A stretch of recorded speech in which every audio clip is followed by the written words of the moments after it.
Chapter 5. A star rises and wise men begin their journey. Far away from Bethlehem, beyond deserts and distant hills, a light appeared in the night sky. It was not like any star seen before. It shone brighter, it moved differently. It seemed alive with purpose. Wise men, scholars who studied the stars and ancient writings, noticed it immediately. They had spent years searching the heavens, reading signs, and studying old prophecies. And they knew. A king had been born. The sign in the sky. Night after night, the wise men watched the star. It did not fade. It did not wander aimlessly. It held its place, calling them forward. One of them unrolled a scroll reading words written long ago. A star shall come out of Jacob. A ruler shall rise. Their hearts stirred with excitement and reverence. This was no ordinary king. This was the one the world had been waiting for. Preparing for a long journey.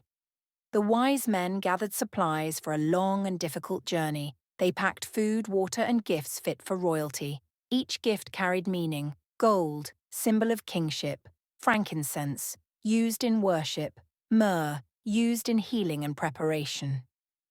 They did not fully understand why these gifts mattered, but God did. Camels were prepared, servants were gathered, goodbyes were said. As they set out, the star led them westward, glowing softly against the night sky. Across deserts and distant lands. The journey was long.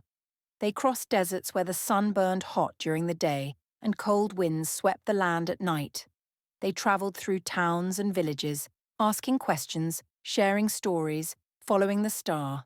Each step brought them closer to the child they had never met, but already honoured. At night, they rested beneath the stars, looking up at the light that guided them. It never left them. A king disturbed. Eventually, the wise men arrived in Jerusalem, the city of kings. They asked openly, "Where is the one who has been born King of the Jews?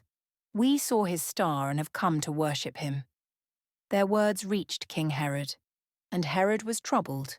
A new king? A rival? Fear filled his heart. He called together his advisors and scholars. They searched the scriptures and found the answer. The child will be born in Bethlehem. Herod hid his fear behind a false smile. He called the wise men secretly. "Go and search carefully for the child," Herod said. "When you find him, tell me, so that I too may go and worship him." But his heart held no worship, only jealousy, only fear. The star leads them on. The wise men left Jerusalem, unaware of Herod's true intentions. And there it was again.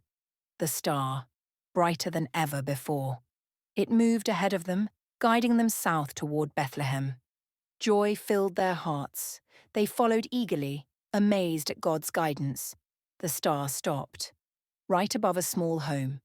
Meeting the child, the wise men entered the house. They saw Mary, they saw Joseph, and they saw the child, Jesus. They knelt. They bowed low, offering their gifts with deep reverence. Their hearts overflowed with joy. This was no ordinary child. This was the King of Kings. A warning in the night. That night, God spoke to the wise men in a dream. "Do not return to Herod," he warned. "Go home by another way." When morning came, they obeyed. They left quietly, choosing a different path, carrying the story of the Saviour back to their lands.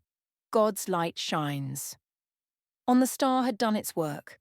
It had guided hearts across nations and deserts to find a child lying in humility and love.